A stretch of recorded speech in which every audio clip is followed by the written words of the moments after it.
Well, hello everybody.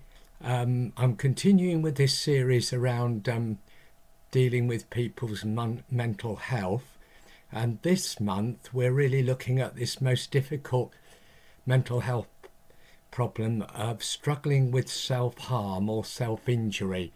And many people in this country are struggling with this problem, and it often involves how they're not able to cope with managing their difficult emotions, feelings, and painful experiences. So, what is self harm? Well, the way I look at self harm is it's a way to alter a mood state, often by focusing on pain in an area of your body. So, why do people self harm? Well, it can be many reasons. A result of traumatic life history experiences, including bullying, various forms of abuse, or you may suffer a number of these painful feelings because you've struggled to cope with life generally. So, we realise that it's a way of coping and managing difficult feelings to include sadness, loss, anxiety, anger, perhaps some shame in your life that goes back some time into your early childhood of some traumatic experience, maybe low self-esteem you're struggling with, or maybe even your body image, how you see yourself creates issues and confusion for you. So it's also a way of coping and helping you to feel in control of your life when all these things are becoming an issue and a problem for you. Helping you to feel real about yourself, trying to make sense of life in some way, stopping flashbacks, triggers from experiences, as I've said, bullying or some kind of trauma, and expressing the pain and the agony that you have been through, as well as managing the thoughts of suicide. Because many people during this time of self-harming think about what is their life for, why should I continue to live, and they have these thoughts of suicide. ADHD sufferers, people who struggle with autism, or maybe hearing voices and they're not quite sure where those voices have come from, and why they continue to have this problem. Maybe you suffered racism or homophobia because of your identity and your sexuality.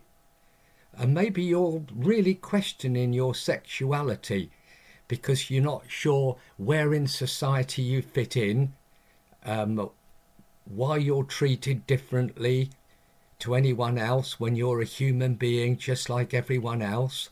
Or maybe you've got a real problem with alcohol and it's out of control in your life and it's seen as a kind of escape. Or maybe you're doing drugs and the drugs have got out of control. You're misusing them and you know that they're not healthy and you know that they're threatening your life, but you're unable to stop. And then finally, the influence of social media, the pressure and the confusing, conflicting messages you're getting from social media, all these kind of things create the need often to harm yourself, to cut yourself, to injure yourself. And I want to say that self-harm can take many forms. Some people bash their head against the wall because they're so frustrated. Others, as I've said, cut themselves. Others bash their fists against the wall. And also some form of eating disorders can also be a form of self-harming. So there's a number of things there that can include this difficult problem that many people are struggling with. But I want to say that self-harm can only bring temporary relief, whatever your thoughts are about doing this action. Because if you start to rely on self-harming as a coping thing, in the long term, it stops providing a means of comfort or release for you. Because you need to find new ways, new healthy ways of coping, new healthy ways of expressing these difficult emotional feelings that you've been struggling with perhaps for some time or just recently. And some of those healthy ways to be able to cope might be to take up a new sport, if you're creative, to do some painting, poetry, writing music, new ways of expressing some of these difficult, painful feelings and emotions into something positive in your life instead of harming yourself. So, staying safe is so important in taking care of yourself. And you might say, well, why should I bother to stay safe? Well, just because you hurt yourself, it doesn't mean that your safety and your health don't matter, because it's important to keep the damage to a minimum. You deserve as a human being to take the best care of yourself.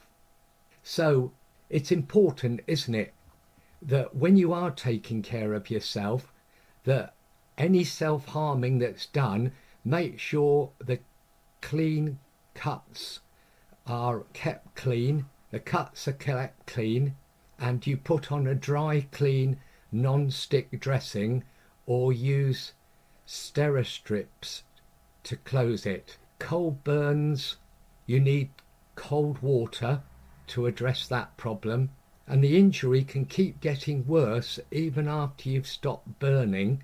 If that's what you're doing with your self-harming, it's worth cooling for up to an hour and then applying some anti-inflammatory cream on your dressing to try and keep yourself free from infection. So remember, treat yourself kindly and calmly. You've had a shock, rest and comfort yourself. So what are the danger zones to be aware of? Well, any cuts that you apply to your skin that are deep and wide need medical help urgently from the hospital and the GP. Because bleeding that often spurts won't stop. Burns or scalds bigger than a 50p piece are needing really important medical treatment. Any red infection area that's hot or swollen or oozing with pus, and any overdose of anything that you take and poisons, you need to see the doctor or the hospital, get medical treatment as soon as possible. And remember, if you're too scared to go to the accident and emergency, take a friend or someone who supports you.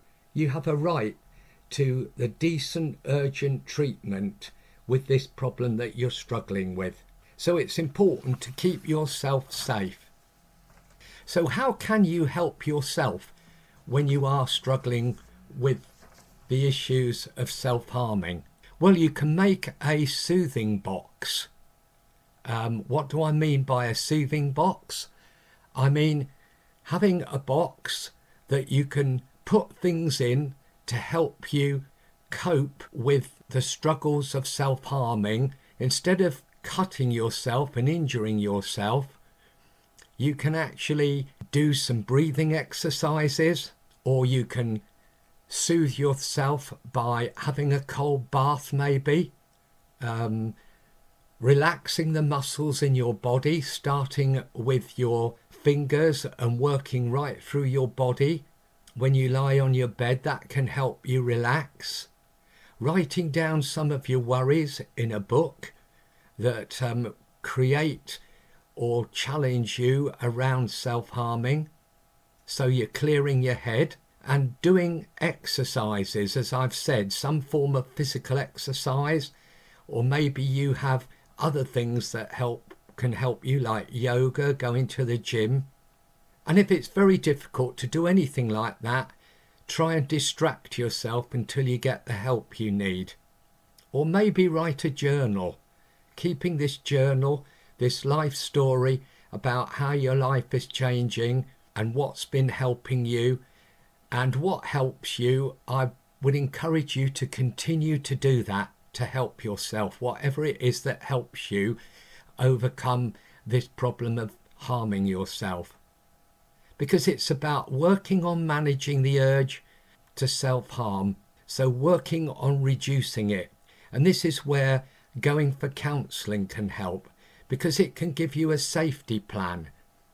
It can help you to have, as I've said, alternatives from cutting, bashing your head or fists, or struggling with your eating disorders.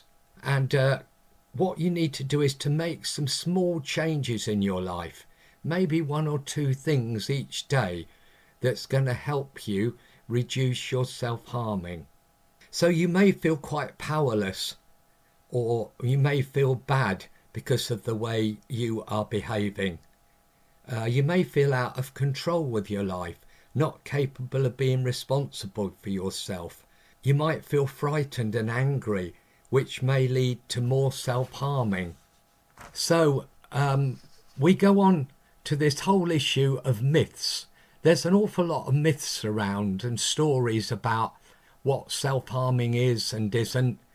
And there's a lot of mixed, confusing messages on social media, as many of you are aware.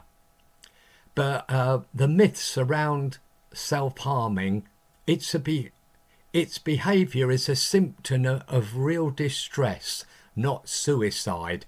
That's something that you need to remember, that many people self-harm, but they're not thinking of taking their life. It might be that you've had a disappointment or many disappointments in your life, real disappointments, feelings of rejection, that's causing you to do this particular self-harming problem. And it's not attention seeking, as many people would believe. Because many people who self-harm, and you may be one, they hide their injuries from others because they feel a sense of shame and embarrassment. And many people who self-harm are quite intelligent. They're not psychotic, as society has often told us. And then finally, it's important to realise that it's curable, that you are not a person who everybody's given up on, but there is a cure. You can be cured of it, and you can help yourself through this problem. You just need support and some help from the medical profession and from counsellors. So you might say, how do I tell someone I'm self-harming? Well, there is help out there.